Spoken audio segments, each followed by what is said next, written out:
I want you to explain to us what's the dynamics of the politics going on, and who are Well, these the guys? pol- Don't tell me now. We haven't started. Here we go. Finally, we're coming back. Everyone's coming back. Good afternoonish. I know we got a hard start on that previous session. I'm Malcolm Nance. This is Black Man Spy. We're doing a special live special with my friend Waji Ali. I'm sorry, Waji Lion. I don't know why I've got that in my mind. Hey, Waji, how are you? Good, good. How you doing, Malcolm? Good. Well, I'm still visiting in Montreal where it's freezing. It's like 20 degrees. And we had a snowstorm yesterday, and we will have a snowstorm tonight. So I got my cross country skis out. That's helpful. But the funny thing is, this is a long way from the desert, brother. And this, for everyone who is watching, this is a special Black Man Spy, Wajia Lion live, where we are going to talk about the politics of the Gulf state Arabs, how they think, and why they are saying some of the things that they're saying right now, which is Mhm. which is some people are saying we're standing with the Americans, we're buying interceptors, blah, blah, blah.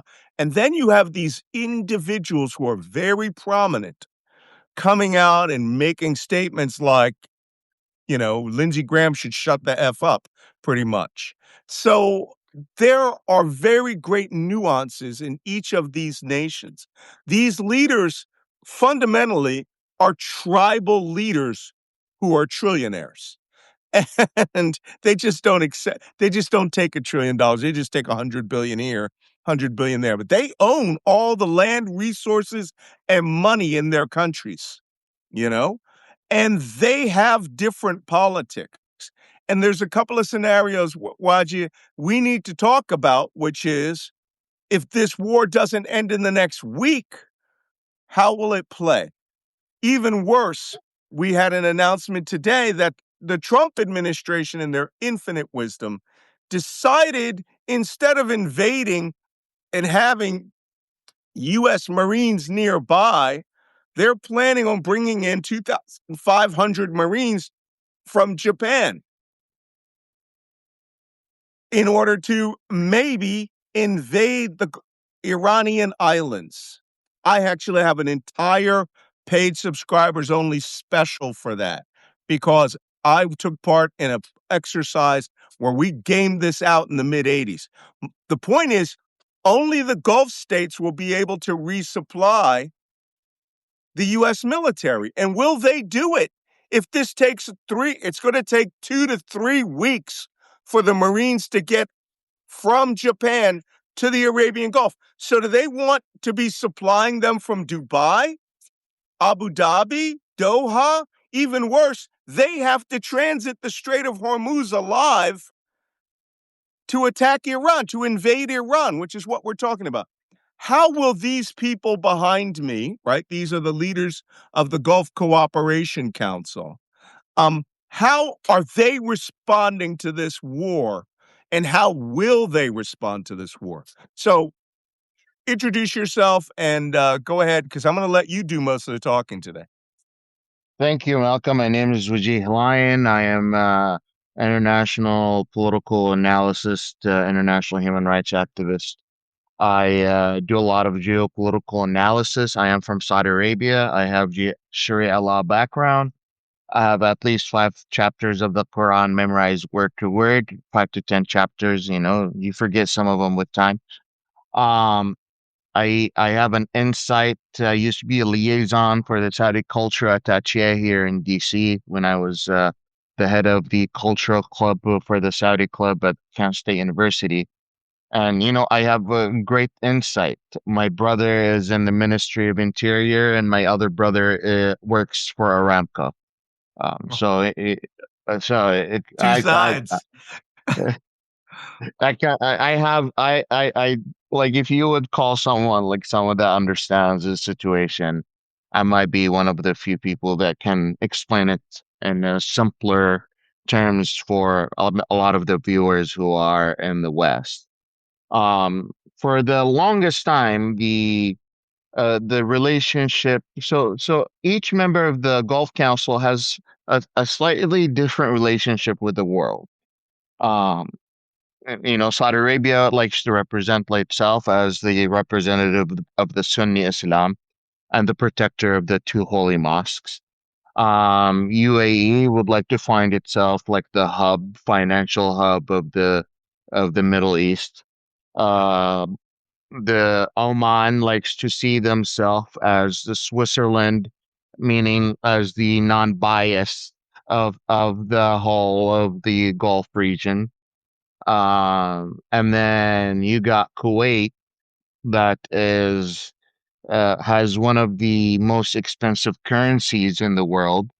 Uh, Qatar, the largest import exporter of liquid gas. Kuwait. You have, yeah, and that just gives you an idea of like the amount of power all of these countries hold together. And they have different ways of dealing with their diplomacy between each other. Most of them didn't, in fact, all of them didn't want to have anything to do with this war and told the United States, listen, we do have some issues with Iran, but we don't want to partake in this war at all. In fact, like, we would prefer if you don't use our military bases, we would prefer if you don't use our airspace. And essentially, all of that was ignored. For the longest time, the relationship between the United States and these Gulf countries is one of we will ensure safe, secure, consistent oil transfer and gas transfer security uh, from this Middle Eastern countries to the world, and in exchange, the United States would protect them. Hence why there are so many U.S. bases in Gulf nations. Qatar had 1/4 of its whole land, all as a U.S. Air Force base, just to give you an idea. And they viewed that as a way that it would repel other Gulf nations like Saudi Arabia from invading and taking over. But it also meant that other countries other than Saudi Arabia, like Iran, wouldn't invade.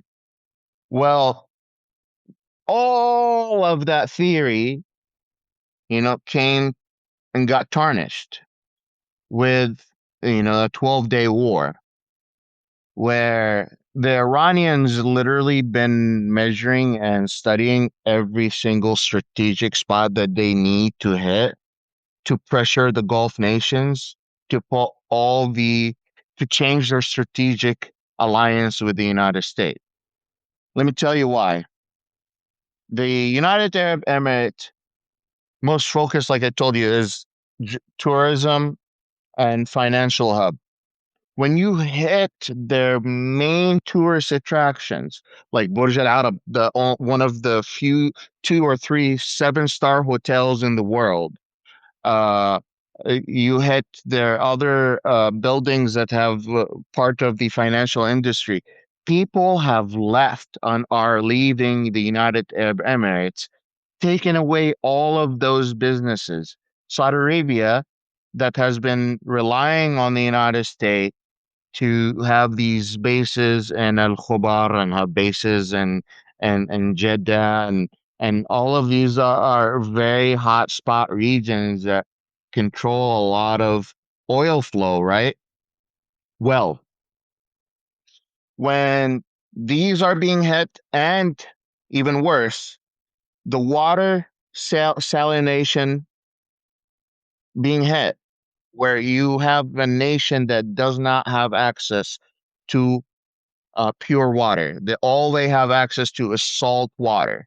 Even when we dig down to get water from wells, a lot of times that water is uh might Brackish. have gas, frackish, yeah. So might have some gas in it, might some have some oil in it, might have some a lot of salt in it. So like a lot of them are salty, are not even good for, like feeding the grass. nevertheless, nevertheless for humans. Now, when if Iran continues whatever they're doing and they hit these desalination plants, they don't really need a big bomb. They just need to hit the critical spot of that desalination, and the whole system is down. And a 23 to 50 million population would end up having to leave the whole country because they don't have access to clean water because they're all dependent on that. That's just to give you a small idea of what is going on. Well, Mhm. when the relationship bases change, where instead of your base is giving us protection, now your base is making us a target. Yeah. In addition, you're expecting us to use our troops, to use our weapons to protect you from a mistake that you have made, and we made sure to tell you not to make that mistake. You have already broken all the social contracts that we agreed upon. Right. And Trump came in with a very with a lot of financial demands from Gulf nations. Saudi Arabia alone was demanded at $1 trillion of financial investments in the United States. In exchange for what? Nothing. It just said, Like hey, you guys have a lot of money. I want you to put $1 trillion in investments in the United States so we could do what? Announce it? mostly it was announcements. A lot of it has to do with Saudi Arabia trying to get access to certain technologies that they never had access to, like civilian nuclear technology, like the F-35s, or which we talked about in a Mhm. previous episode. And you analyze what kind of planes they were getting, what kind of it was they were getting the bare minimum, and then later on, I found out that they were actually renting them, not buying them. It keeps more things keeps getting unfolded, but and Saudi Arabia tried to add some of the deals that they made through the previous Trump administration to this one, so they would cut on the cost of the Right. investment. But Qatar and the United Arab Emirates both made a very similar deal with the United States. In fact, Qatar gave a whole couple $100 million plane to Trump. Right.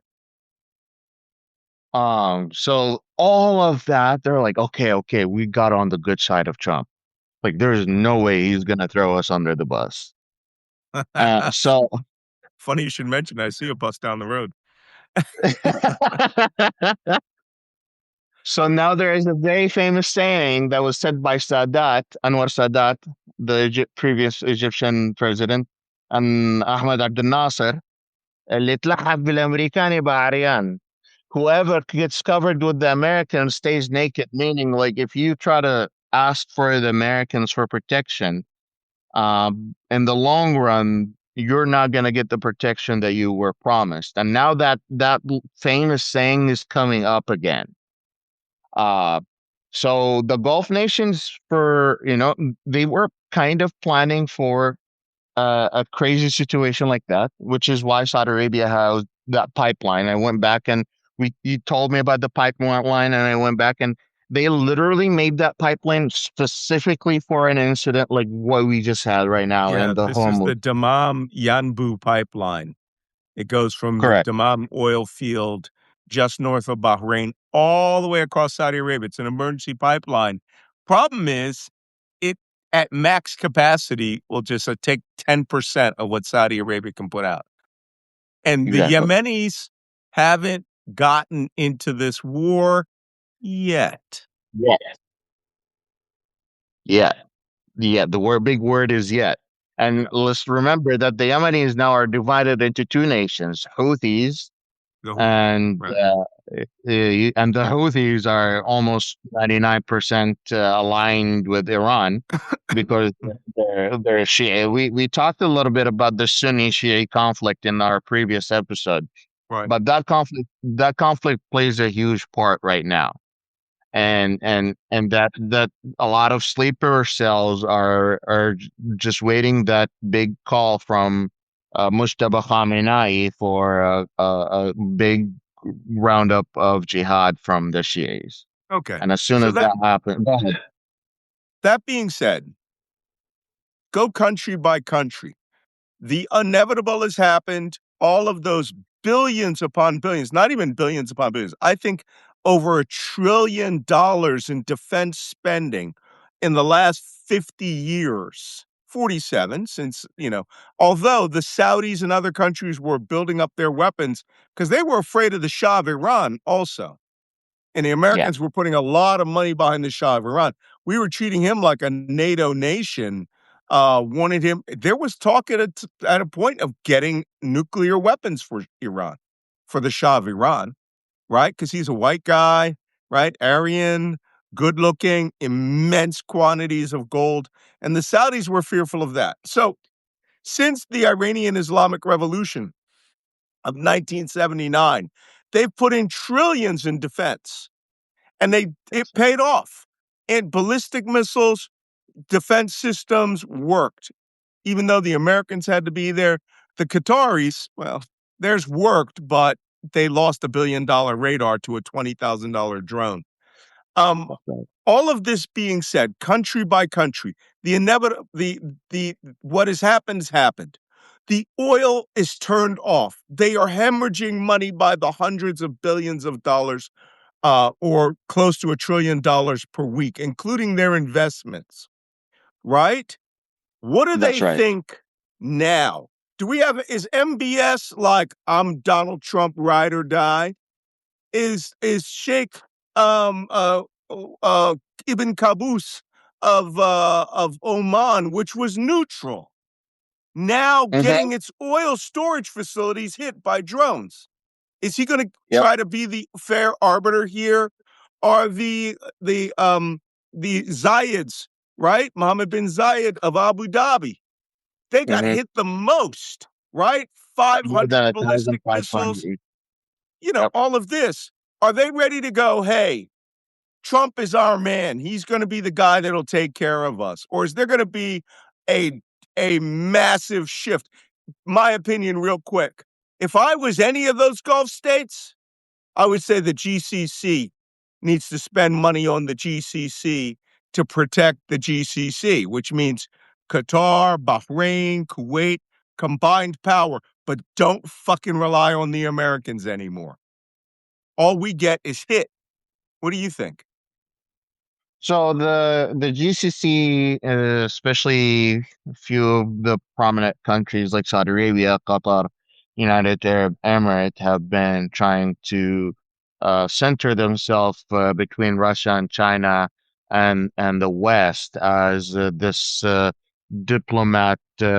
I connect you, and like I'll connect the West to Russia and China, and that kind of played a big part in improving their technology and economic sector between Russia, China, and these GCC countries, specifically Saudi Arabia, United Arab Emirates, and Qatar.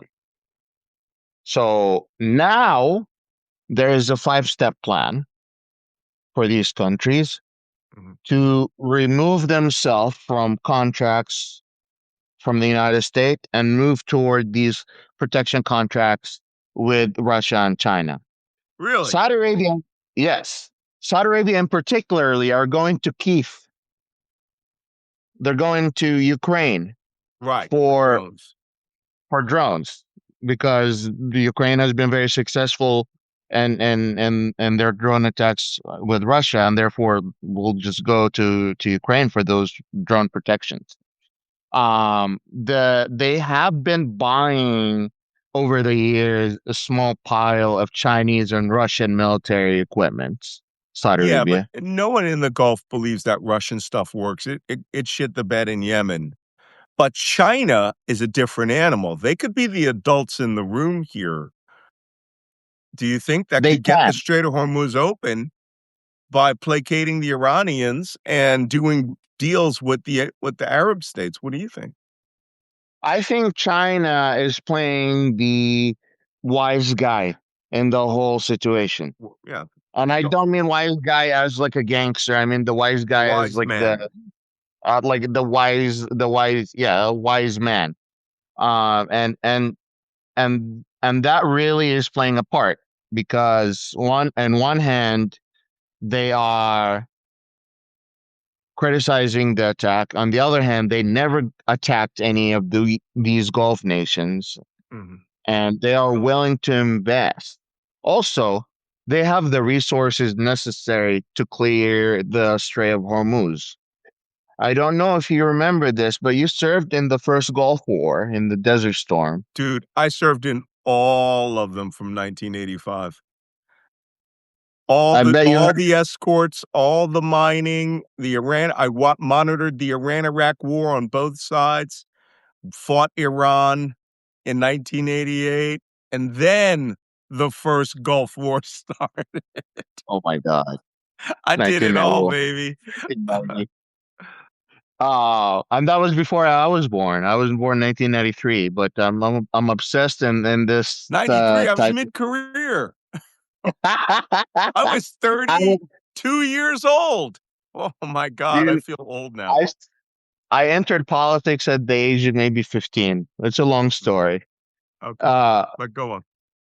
the mines that the Iraqis put up in the north of Right. the of the after the war was over and the Iraqis were not attacking any of the American ships, it took the United States at least 3 months of consistent work to clear out this region. And I Stop. think they lost some chips. Huh? Now, it's time for a quick little story that very few will know because it's in my memoir. How did we actually? I think it took more than 3 months. I think it took 6 months of consistent mining to remove 907 mines out of the 1,167 planted sea mines. After my ship, we cleared one by hitting it. Right. So I was on the Tripoli. We were doing that. Um, I went ashore with a Canadian EOD officer after we had cleared the Ras Khalaya Naval Base, the Kuwaiti Naval Base, which was headquarters of the Iraqi Navy. And I went there with one objective, one objective. The Canadian guy, he was just there to escort me. I thought it up, did it. My objective was to find the map of the mines laid in the Persian Gulf. And we found the room where they had burned everything, everything. And but then by complete accident, we found the commander of the Iraqi Navy's office, and it was hit with a bomb. And under debris was a map. And on top of that map was an overlay with the exact location of every mine in the Persian Gulf. So when Schwarzkopf brought this up to the Iraqis, they just drew a circle and said, "We think there's about 2,000 mines in there," because they didn't know. They didn't have the mine map. And then Schwarzkopf goes, "You mean this map?" And they were like, "Oh, yeah." And they were like, "You lied to us. You were holding out on us." We knew where the precise location of every mine was. And that's, I got a medal for that. So, yay me. But back to your story. But it was bad, right? Heavy Great. density of sea mines. And now that Iran is doesn't need a big ship to throw these mines in a 21-mile radius sea, right? They only need a swarm of boats with very low heat that can be a little bit harder to get on the radar. You'd be better talking about that than me. Yeah, yeah. But they can drop them in the hundreds and the thousands, and they have thousands and thousands of them from different technology, different ages, new, old. I heard you talking about it, and I did some research, and I hear like that. That's impressive. They have Chinese ones, they have Russian ones, they have ones from World War II. So, like, even some of the technologies that we have cannot, detect all of them. Yeah. Here's some Uh, examples. and That's the old kind. This is actually Iraqi, these, but there's an Iranian M08. And guess what? This this was the ship we caught mining in 1987. And here's the actual mines on the deck, right? And then the Iranians stopped using ships like this. This was the kind of ship that was mining after that, a Dow. That is the standard mine layer and speedboats for the Iranians. so now the you asked me like a little bit country by country a little bit. So I talked about the Saudis and the United Arab Emirates and the Qataris. They basically have the death of the petrodollar. Mm, That's their second step for those three countries. The death of petrodollar. So since 1974, Saudi Arabia and GCC nations made a big agreement with the United States that petro product would be sold solely using US dollars. right. Now, And what that would is they tie very it to now? gold, or they're accepting Chinese yen Wow. actually. They're also accepting different currencies, but they're also accepting the Chinese yen, which is a big punch to the stomach of the US economy. Oh my God, it would be. A Yeah, if huge gold huge wasn't punch pegged to to the the US dollar. economy God, I've been because hearing about this for decades, but now I guess is a good time to flip us the bird.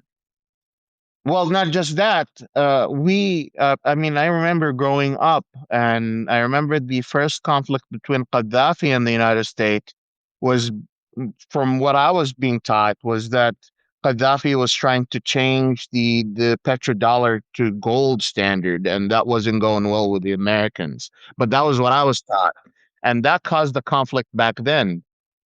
Nevertheless, there's the strategy that that will undermine the power of the US dollar in the long run. Mhm. If one of the main tools that you use in the world, which is petrochemicals and almost anything and everything, including the president's car, there is no electric car for the president beast because it's so heavy. It needs to have petroleum. It needs to have diesel Yes, or diesel. gas. Diesel. And without that diesel, the world is not working. Um, Right. and and if that is connected directly to the US dollar, that means every transaction needs to be happened with every single dollar. And now you take that out of the equation, you have so many dollar prints and circulating that the federal government is going to have to find out how to take out of the circulation. Hmm. And that just basically affects how that dollar value being sold on the international, like an international stage. So just to give you some examples, I forgot what country it is, but when their nation um currency fell, they switched their currency to the US dollar because they thought the dollar was the most stable Oh, like currency. Argentina. Exactly. Now that could change in the long run if this happens. Hmm. Now the UAE, Bahrain, Qatar are all reviewing their military contracts with the United States to see if they can evict them from the military bases, Hmm. Sure. which is the third step. This is the third step. I'll I tell you mean, right now, the UAE would be a lot safer if there was not Al Dhafra base. I mean, they wanted to hurt the industry, tourism industry. Technically, I think punish them for 40 years of letting the Americans live there. And if I were the Emiratis, their forces have shown they are capable enough of stopping 93% of all attacks. That last 7% might not be happen if the Americans were not at that base. Bahrain, our base was wiped off the face of the earth. Hey, bro, they hit the fucking Baskin Robbins. Okay, so now it's fighting. Now it's fighting terms. I was on that base for a year. They hit the movie theater, the Baskin Robbins, the Navy Exchange, the freaking soccer tennis courts were all blitzed. They hit every inch of that base, much less the headquarters. And now U.S. Fifth Fleet has to find a new home port, which mark my words, I wouldn't be surprised if somebody proposed that it's Israel, even though that's in the Mediterranean in another area. Things are getting very weird very fast. But do you really think the Saudis, I think, are the most recalcitrant? I don't think the Saudis will remove the Americans, and the Kuwaitis have a hangover from Desert Storm.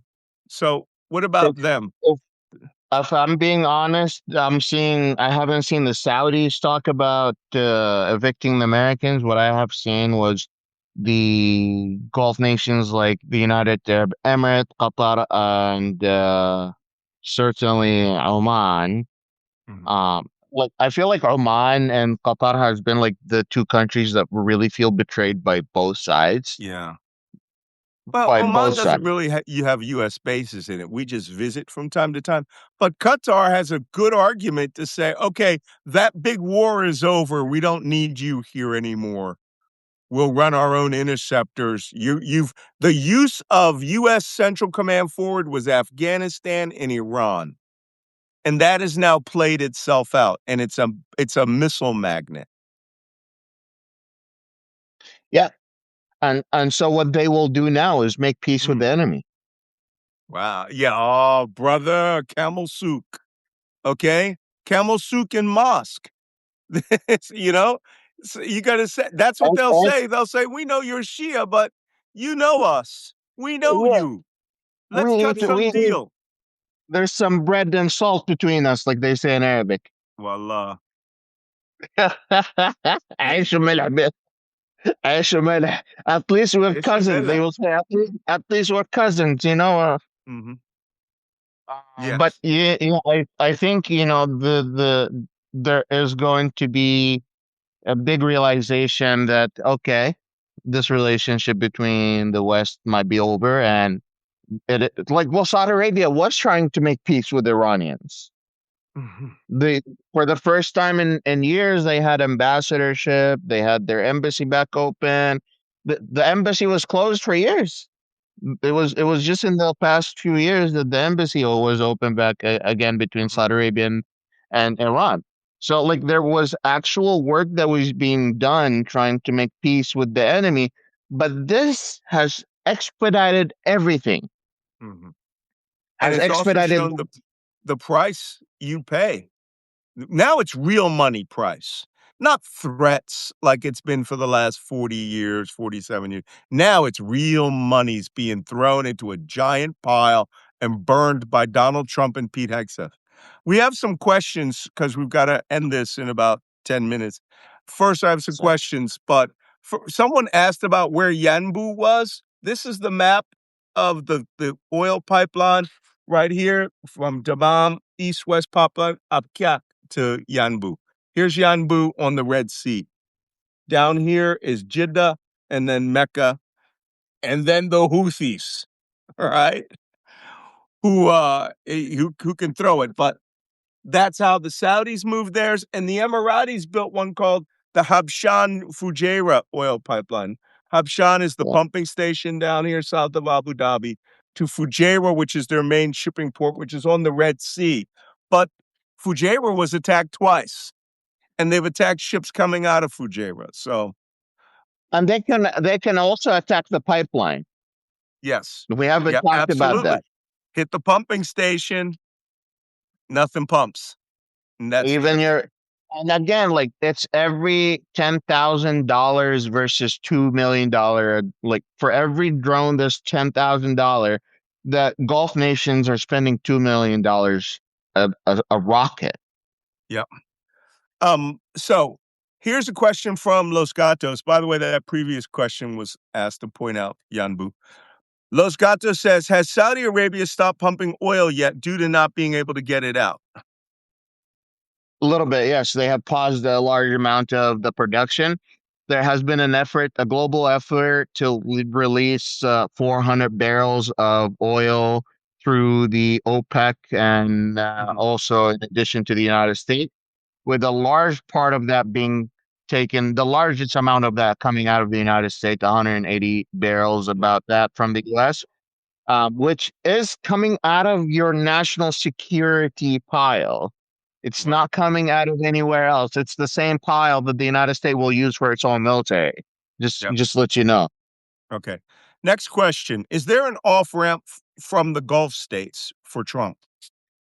This is by Aaron. They, they are looking into, they are literally looking at the contracts as we speak that they have signed with Trump for war and unexpected disasters. Force majeure. Yeah.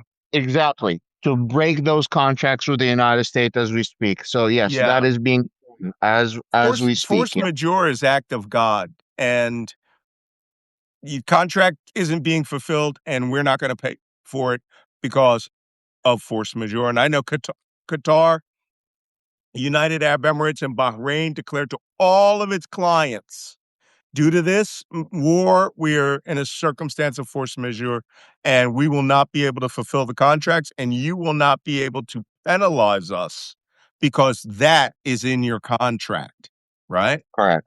Next, that was from Mark. Laura Kay says, we did not authorize Trump to illegally invade Iran.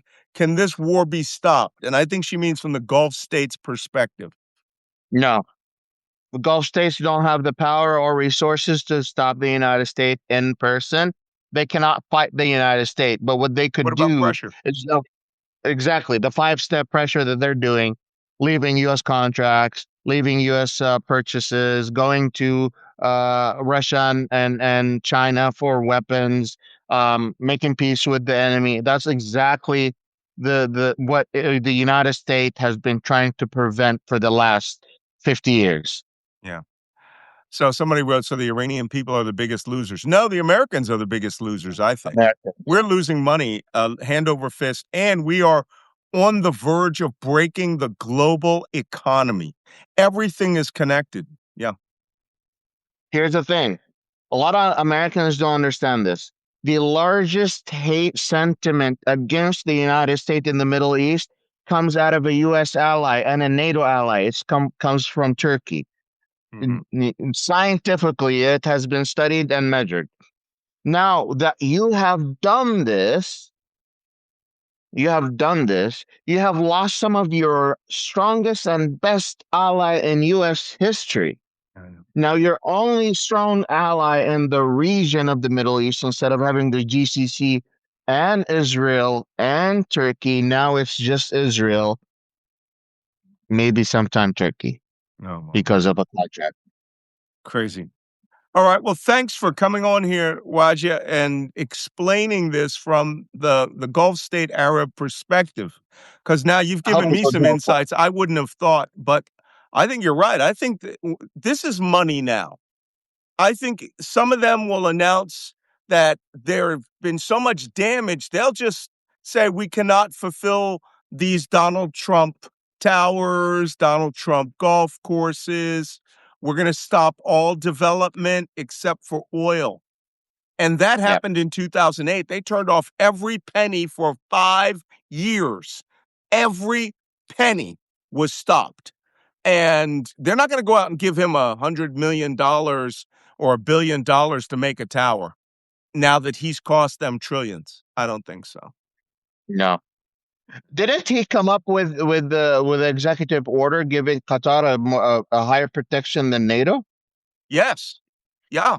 Their little thing. But guess what? That didn't work out very well.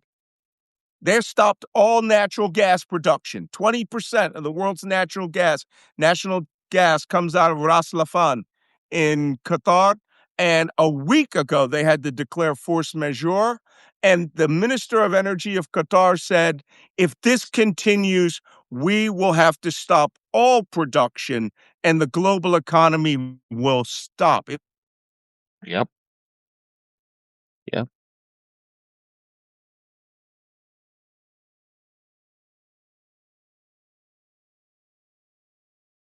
Program for Al Sharpton's World House in New York City. I'm not there. I'm going to do a virtual. But your perspective is valuable. Everybody who's watching, click that little circle up there that says Black Man Spy, and you will see Wadji Lyons' subscribe button pop up from the bottom. Press that button, subscribe to him. His long form reads on what's going on. I'm reading them every day. We need that perspective because I don't think the relationships as they've exist for the last 50 years are going to last any much longer. I think they'll be nice to each other, but we will not be most favored nation to these guys. We cost them money. Yep. I have friends in Saudi Arabia that literally have drones flying over their head every day. And one of my friends, I was talking to him over the phone yesterday where a drone got shot right above his head. Right. Um, Yep. and he can't see the drone. They're so above high, but yeah, they're living in fear at the moment and they're They're resenting the going to United change States. that. They want to go back to that Hollywood party, Switzerland thing. All right. Take care, Yep. everybody. Thanks for coming, and we'll talk soon. Peace. Peace.